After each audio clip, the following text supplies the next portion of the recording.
Football মাঠে জয় পরাজয় কিংবা গোলের লড়াইটা সাধারণত ম্যাচের সবচেয়ে বড় গল্প হয়ে ওঠে, কিন্তু কখনো কখনো মাঠের বাইরের কিছু দৃশ্য স্কোর লাইনকেও ছাড়িয়ে যায়। 2026 বিশ্বকাপে নেদারল্যান্ডস ও জাপানের মধ্যকার শ্বাসরুদ্ধকর 2-2 ড্রয়ের পর ঠিক এমনই এক গল্পের জন্ম হলো, যেখানে নায়ক কোনো ফুটবলার নন, নায়ক জাপানের সাধারণ সমর্থকরা। টেক্সাসের AT&T স্টেডিয়ামে সেদিন ছিল রোমাঞ্চে ভরা এক লড়াই।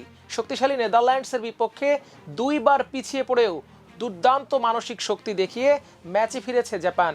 শেষ পর্যন্ত ডাইসি কামাদার গুরুত্বপূর্ণ গোলে 2-2 সমতায় শেষ হয় ম্যাচ।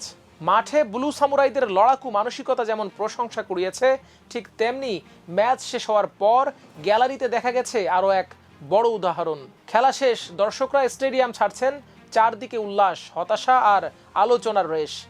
কিন্তু ঠিক তখনই বড় বড় প্লাস্টিক ব্যাগ হাতে মাঠে নেমে পড়েন জাপানি সমর্থকরা। নিজেদের বসার জায়গা নয়, পুরো গ্যালারি জুড়ে পড়ে থাকা কাগজ, প্লাস্টিক বোতল, খাবারের প্যাকেট সহ সব ধরনের আবর্জনা কুড়িয়ে পরিষ্কার করতে শুরু করেন তারা।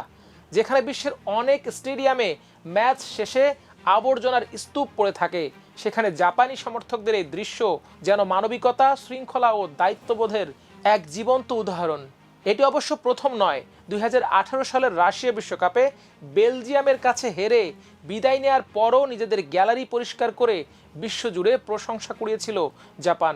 2022-এর কাতার বিশ্বকাপেও একই দৃশ্য দেখা গিয়েছিল। জার্মানি ও স্পেনকে হারিয়ে ঐতিহাসিক জয় উদযাপনের রাতেও তারা স্টেডিয়াম পরিষ্কার করতে ভোলেনি। অনেকে এটিকে ব্যতিক্রমী ঘটনা মনে করলেও জাপানিদের কাছে এটি একেবারেই স্বাভাবিক বিষয়। কোচ হাজিমে মোরিয়াসু একবার বলেছিলেন, এটি কোনো প্রদর্শনী নয়, এটি আমাদের সংস্কৃতি।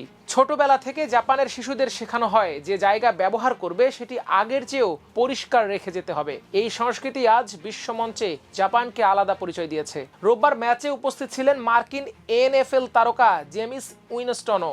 ম্যাচ শেষে জাপানি সমর্থকদের পরিচ্ছন্নতা কার্যক্রম দেখে তিনি বিস্ময় ও মুগ্ধতা প্রকাশ করেন। সামাজিক যোগাযোগ মাধ্যমেও মুহূর্তেই ছড়িয়ে পড়ে সেই দৃশ্য। আসলে জাপান যেন শুধু ফুটবল খেলতে আসেনি, শৃঙ্খলা কি, দায়িত্ববোধ কি, নাগরিক সচেতনতা কি, তার জীবন্ত বার্তা দিতেও এসেছে। নেদারল্যান্ডসের বিপক্ষে জাপান হয়তো মাত্র একটি পয়েন্ট পেয়েছে, কিন্তু ম্যাচ শেষে তারা জিতে নিয়েছে সম্মান, শ্রদ্ধা এবং কোটি মানুষের হৃদয়।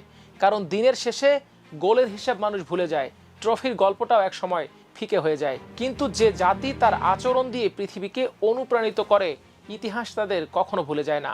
মাঠে ড্র করেছে জাপান, কিন্তু মানবতা, সংস্কৃতি আর সভ্যতার লড়াইয়ে তারা আবারও হয়ে উঠেছে নিঃসন্দেহে বিশ্ব চ্যাম্পিয়ন।